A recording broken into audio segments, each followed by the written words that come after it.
اعوذ باللہ من الشیطان الرجیم بسم اللہ الرحمن الرحیم نحمدہ ونصلی علی رسولہ الکریم اما بعد۔ حروف مقطعات کے حوالے سے کافی ساری ویڈیوز میں نے آپ کے ساتھ شیئر کی ہیں اور ابھی تک مجھے جو فیڈ بیک ملا ہے وہ بہت زیادہ حوصلہ افزا ہے الحمدللہ، کیونکہ یہ علمی ویڈیوز ہیں اور ان کو علم کے متلاشی حضرات ہی دیکھتے ہیں۔ جو فیڈ بیک میرے پاس آیا ہے اس کے حوالے سے مجھے خوشی ہے کہ بہت زیادہ انکریجمنٹ ہے اور مجھے امید ہے کہ یہ ویڈیوز قرآن کے حوالے سے اور حروف مقطعات کے حوالے سے علم، آگہی اور شعور کے پھیلنے اور پھیلانے کا سبب بنیں گی انشاءاللہ۔ آپ بھی اگر اس چینل پر پہلی بار آ رہے ہیں تو آپ ضرور اسے سبسکرائب کیجئے اور شیئر کیجئے اور اپنے ساتھیوں کو، چاہنے والوں کے ساتھ یہ شیئر کرتے ہوئے علم کے اس سفر کو آگے بڑھائیے۔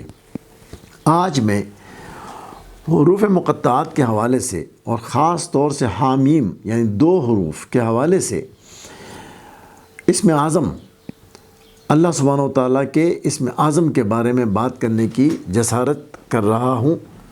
میں یہ بتاؤں گا انشاءاللہ کہ حامیم کس طرح بہت سارے اللہ کے ناموں کا ایک مرکب ہے۔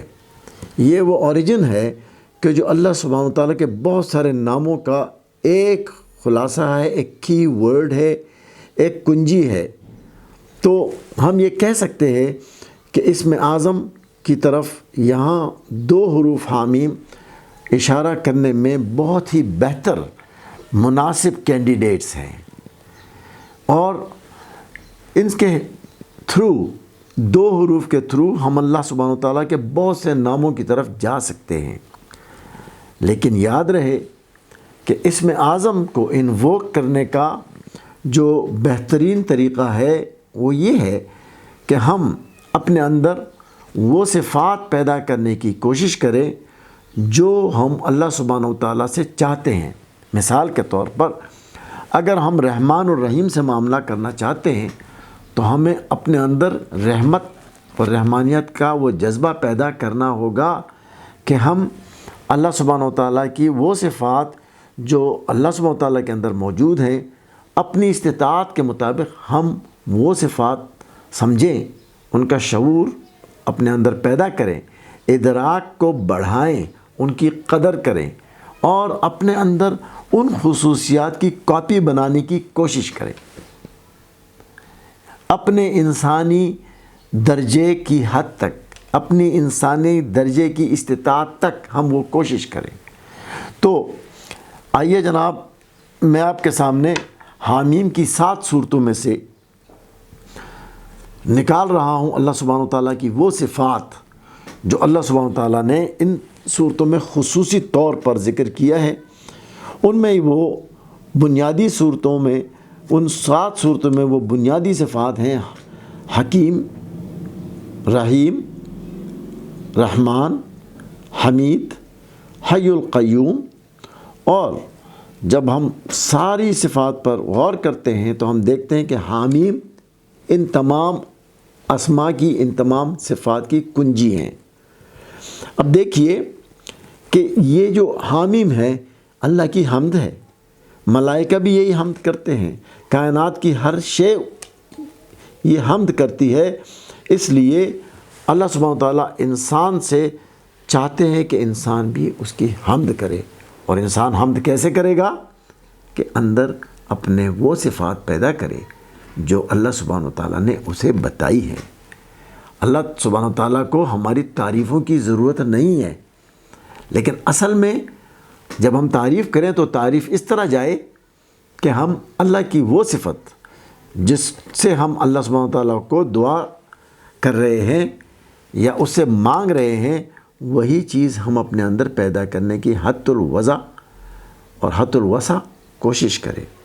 اب دیکھیے یہ حمد والی بات سورہ نمبر 40 کی 7ویں آیت میں موجود ہے۔ الذین یحملون العرش ومن حولہ یسبحون بحمد ربہم، یعنی ساری کائنات، کائنات میں جو ملائکہ ہیں وہ اٹھانے والے عرش کے وہ اللہ کی حمد کر رہے ہیں۔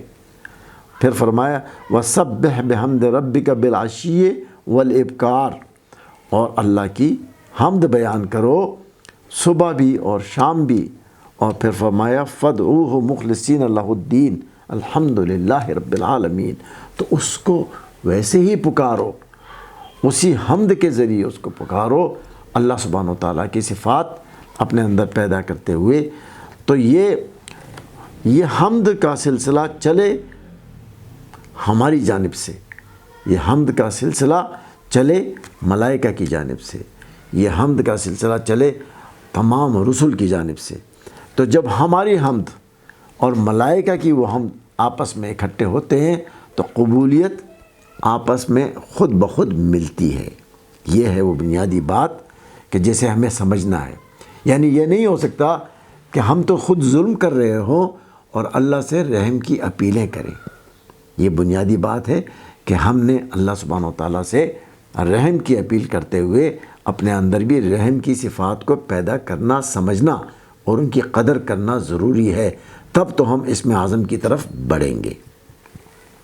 اسی طرح اللہ سبحانہ و تعالیٰ نے اپنے آپ کو ان صورتوں میں حکیم بھی کہا اور حمید بھی کہا۔ حکیم وہ جو سب سے زیادہ حکمت والے، اور حمید وہ جس کی سب سے زیادہ تعریف کی گئی ہو، ایسی تعریف کہ جو کوئی اور کر ہی نہ سکے۔ تو ہم چاہیں تو اپنے اندر وہ صفات پیدا کریں جن کی اللہ سبحانہ تعالیٰ نے قرآن پاک میں تعریف کی ہے۔ اس طرح ہم اسم اعظم کی طرف بڑھتے ہیں حامیم کے حوالے سے۔ پھر آگے فرمایا وَهُوَ الَّذِي يُنَزِّلُ الْغَيْثَ مِن بَعْدِ مَا قَنَطُوا وَيَنشُرُ رَحْمَتَهُ وَهُوَ الْوَلِيُّ الْحَمِيدُ، وہی ذات ہے جو آسمان سے بارش برساتا ہے، انسان کی مایوسی کے بعد اپنی رحمت برساتا ہے، وہ لائق تعریف ہے۔ یعنی انسان مایوس ہو جائے، اس کے بعد اللہ سبحانہ تعالیٰ اپنی بارش فرماتے ہیں، کیونکہ وہ لائق حمد و ثنا ہے۔ یعنی آپ سے بھی کوئی مایوس نہیں ہونا چاہیے۔ آپ بھی کوشش کریں کہ نہ تو اپنی ذات سے مایوس ہوں، نہ کوئی آپ سے مایوس ہو، کہ جو آپ سے امید تو کر رہا ہے بہتری کی اور آپ اسے مایوس کر دیں، یہ آپ کی شان کے مطابق نہیں ہوگا۔ اور جب آپ ایسا کریں گے تو آپ بھی اسم اعظم کی طرف بڑھیں گے، حامیم کی طرف بڑھیں گے۔ آگے فرمایا الذین یحملون العرش ومن حولہ یسبحون بحمد ربہم، وہ جو عرش اٹھانے والے ہیں وہ بھی اللہ کی حمد میں شریک ہیں۔ تو اس طرح ہم دیکھتے ہیں کہ یہ سارے جو حروف ہیں یہ حامیم کی طرف اشارہ کرتے ہیں، اس لیے آپ حامیم پڑھیں اور حامیم کے ساتھ یہ تمام صفات اپنے ساتھ لکھ لیں کہ حامیم سٹینڈز فار، حامیم کا مطلب ہے حمید، حکیم، رحمان، رحیم، اور یہ سب صفات آپ کے سامنے ہوں اور ان کو اپنے سامنے رکھتے ہوئے اپنے اندر وہ صفات پیدا کرنے کی کوشش کریں، تو آپ اللہ سبحانہ تعالیٰ کی یہ صفات جو ہیں وہ ان کی طرف آپ آگے بڑھیں گے اور اسم اعظم کی طرف آپ آگے بڑھیں گے۔ حامیم کے حوالے سے ہم نے اللہ کی صفات اعظم کا ذکر کیا، اور ہم اسی حوالے سے بتانا چاہتے ہیں کہ اگلی صفت جو اللہ سبحانہ تعالیٰ کی ہے وہ رحمان اور رحیم، وہ دونوں الفاظ حامیم کا مجموعہ ہیں، حامیم ہی سے بنے ہیں۔ تو ان صورتوں میں یعنی ان 7 صورتوں میں اللہ کی صفات رحمانیت اور رحمیت کی وضاحت تفصیل سے کی گئی ہے، اور یہ بتایا گیا ہے کہ اللہ سبحانہ تعالیٰ محض اپنی رحمت سے یہ کلام نازل فرمایا ہے۔ یہ کلام بھی رحمت ہے، اور اس سے پہلے بھی جو کچھ نازل کیا گیا وہ بھی رحمت ہے۔ فرمایا تنزیل من الرحمن الرحیم 41 کا 1، یعنی یہ نازل شدہ رحمان اور رحیم کا ہے، اور یہ رحمت للعالمین پر نازل ہوا، یعنی پیغمبر اکرم صلی اللہ علیہ وسلم پر۔ اسی طرح 43 کے 17 میں فرمایا کہ یہ رحمان کے لیے مثال دیتے ہیں۔ پھر آگے فرمایا 43 کے 20 میں کہ اگر اللہ رحمان کے کوئی اولاد ہوتی تو مجھے اس میں کوئی ایشو نہیں تھا۔ پھر آگے فرمایا 43 کے 33 میں کہ یہ لوگ لَجَعَلْنَا لِمَنْ يَكْفُرْ بِالرَّحْمَنِ لِبُيُوتِهِمْ سُقْفًا مِّن فِضَّةٍ۔ اللہ فرماتے ہیں کہ اگر یہ بات نہ ہوتی کہ ساری امت ایک طرف چلی جائے تو جو کافر ہیں میں ان کے لیے چاندی کے گھر بنا دیتا۔ یعنی رحمان کی طرف سے اتنی کھلی چھوٹ ہے کہ اگر کوئی کفر کرنا چاہے تو کرے، لیکن پھر آخرت میں اس کا کوئی حصہ نہیں ہوگا۔ 43 کا 45 کہتا ہے اجعلنا من دون الرحمن آلہۃ یعبدون، یعنی کیا اللہ سبحانہ وتعالیٰ نے فرمایا کیا یہ جو اللہ کے رحمان کے علاوہ کوئی الہہ بنا رہے ہیں جو کہ جن کی عبادت کریں گے؟ قل ان کان للرحمن ولد فانا اول العابدین۔ تو یہ رحمان رحیم اللہ کی حامیم کی صفات میں شامل ہے۔ اگلی صفت ہے الحی القیوم، وہی ذات جو قائم و دائم ہے، وہ حیات اور موت کا مالک ہے۔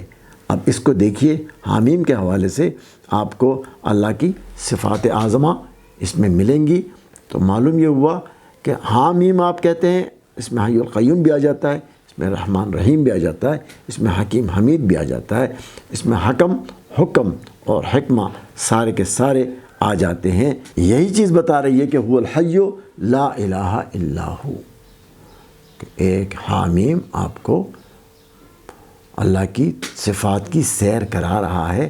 اگر ہم غور کریں تو کہ وہی تو ہے جو زندہ ذات ہے اور جو اس کے علاوہ کوئی الہ نہیں ہے۔ تو ہم اس سے یہ نتیجہ اخذ کرتے ہیں کہ ایک حرف یا ایک دو حرفی لفظ ہمیں حامیم کی طرف لے جاتا ہے، اللہ کی صفات کی طرف لے جاتا ہے، اور اللہ کی رحمانیت اور رحیمیت کی سیر کراتا ہے، اللہ کی حکمت حاکمیت اور حکم کی سیر کراتا ہے، اور فرمایا کہ اللہ ہر چیز پر محیط ہیں، اللہ ہر چیز کو گھیرے ہوئے ہیں۔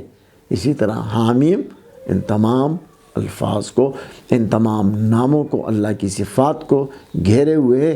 اگر ہم اس کا ادراک کرتے ہوئے اس کو اپنا وظیفہ بنائیں، وظیفہ بنانے سے مراد ہے اس کو اپنا کام بنائیں، اس کو اپنا عمل بنا لیں، حامیم کو اپنا عمل بنائیں، یعنی اپنی زندگی میں اپنے اعمال میں ان صفات کو شامل کریں، تو آپ اللہ سبحانہ وتعالیٰ کی اولو العزم صفات کی طرف آگے بڑھیں گے، اور آپ ان سے اپنا ناطہ جوڑیں گے۔ ناطہ جوڑنے سے اللہ کے ساتھ آپ جڑ جائیں گے اور آپ کی عزت بڑھے گی، آپ کا کاروبار بہتر ہوگا، دنیا میں آپ کو عزت حاصل ہوگی اور آپ کو رزق کریم ملے گا۔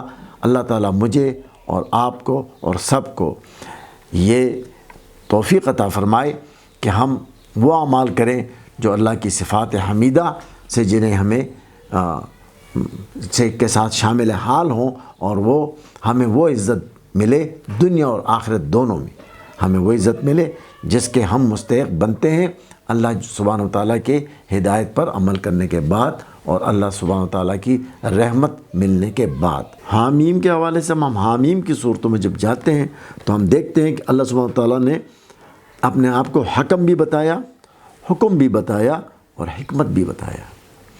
اسی لیے میں نے آپ سے عرض کیا تھا کہ ایک دو حرفی حامیم ہمارے سامنے ایک اسم اعظم بن جاتا ہے جس کے اندر اللہ کی بہت ساری صفات اکٹھی ہوتی ہیں۔ اب دیکھیے کہ ان کو کیسے بیان کیا گیا ہے اور یہ صورتوں سے کس طرح نکالا گیا ہے ان کو۔ 40 کے 48 میں فرمایا ان اللہ قد حکم بین العباد، لو اللہ نے اپنے بندوں کے درمیان فیصلہ فرما دیا۔ اللہ تعالیٰ حکم ہے، حامیم کو ذہن میں رکھیے۔ پھر فرمایا فالحکم للہ العلی الکبیر، تو حکم صرف اللہ عالی اور بڑی ذات والے کا ہے۔ پھر فرمایا 42 کے 10 میں فحکمہ الی اللہ، 42 کے 10 میں تو فیصلہ تو اللہ ہی کا ہے۔ پھر فرمایا 40 کے 8 میں انک انت العزیز الحکیم، بے شک تو ہی طاقتور حکمت والا ہے۔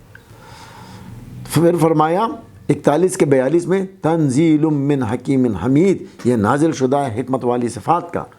اب آپ سمجھیے کہ حامیم کو ایک طرف رکھیے، حامیم کے صفات والے نام کو اپنی طرف ایک طرف رکھیے، اب حامیم کے اندر یہ سارا کیپسولیٹڈ موجود ہے۔ تو ایک دو حرفی لفظ سے آپ جا رہے ہیں اللہ کی ان مختلف صفات کی طرف، اور جیسے فرمایا 43 کے 84 میں وَهُوَ الْحَكِيمُ الْعَلِيمُ، اور وہ حکمت والا علم والا ہے۔